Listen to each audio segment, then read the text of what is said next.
Welcome to the Real Estate Espresso Podcast, your morning shot of what's new in the world of real estate investing. I'm your host, Victor Monash. Today's another AMA episode. That is, Ask Me Anything. I'd love to answer your questions, and if you have a question you think is going to be of broad interest, send it in. I'll answer it live on the air. Send your questions to victor@victorjm.com. That's victor@victorjm.com. Today's question comes from Ramon in Los Angeles. He asks, I have several investment properties with reasonably low debt at less than 50% loan to value and a debt coverage ratio of greater than 1.6. With interest rates so low and the potential for inflation caused by central bank currency printing, I'm considering refinancing a few properties to increase their debt to 70% loan to value or a 1.2 debt coverage ratio. In addition to letting this potential inflation help wipe away the debt over time, I'll get the added benefit of pulling cash out to take advantage of opportunities which may become available if distressed sellers start to sell and foreclosures begin to hit the market. On the other hand, by doing this, I would be adding risk by increasing my debt service at a time where there's downward pressure on rents and increased rent collection risk. What's your perspective on responsibly loading up on as much low-interest debt as possible? Well, Ramon, this is a great question.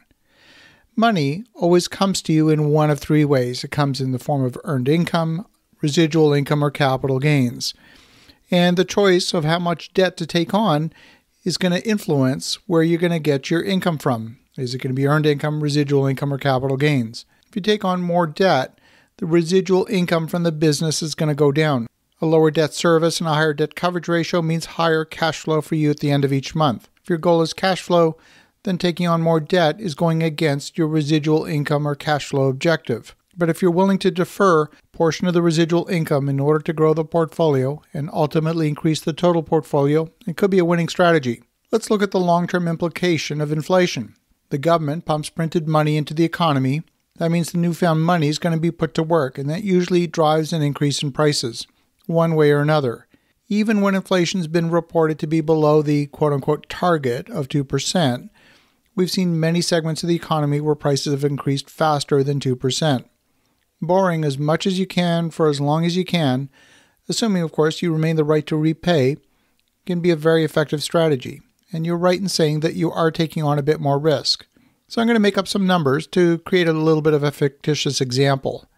Let's say you've got a portfolio of $10 million, and you're going to refinance the portfolio to increase the loan-to-value ratio from your stated 50% to 70%.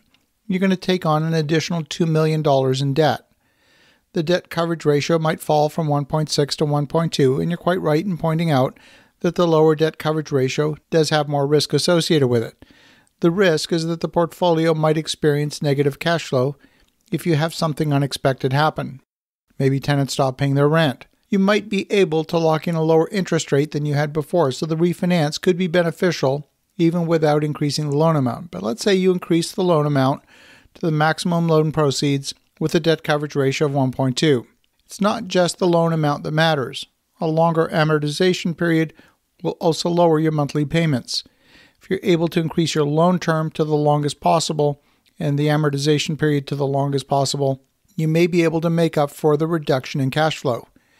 You may also want to consider a non-recourse loan. At 70% loan to value, you may qualify for an agency loan from Fannie Mae or Freddie Mac with a 30-year amortization. You may also qualify for a HUD loan like the 223F, which has a longer 35-year amortization.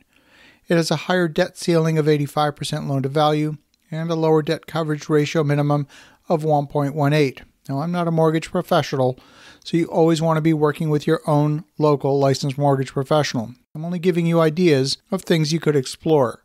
The advantage of a non-recourse loan is that if you had a problem on one property, it would not take down your entire portfolio by virtue of having signed a personal guarantee. Now, let's say that the cost of servicing the debt's gone up. So you're now going to borrow an extra $2 million within that $10 million portfolio. In our fictitious example, this will give you the ability to put down up to $2 million on a new property, which could significantly expand the portfolio. But as you rightly pointed out, you would be taking on more risk. So what if instead of sinking all $2 million of the newly refinanced money into a new project, instead, what if you invested only $1.8 million? You could put the extra $200,000 in a reserve account to protect the portfolio from any short-term cash crunch. It's there if the need arises. It's going to require a lot of discipline not to spend that money. By maintaining higher cash reserves, you improve the safety of the portfolio across the board. It's a war chest. It's something that you can use to protect the entire portfolio should things go bad. And we've certainly seen things go bad in 2020. Could happen. We could see more surprises in 2021 and beyond. So borrowing additional funds to buy another project is a great idea.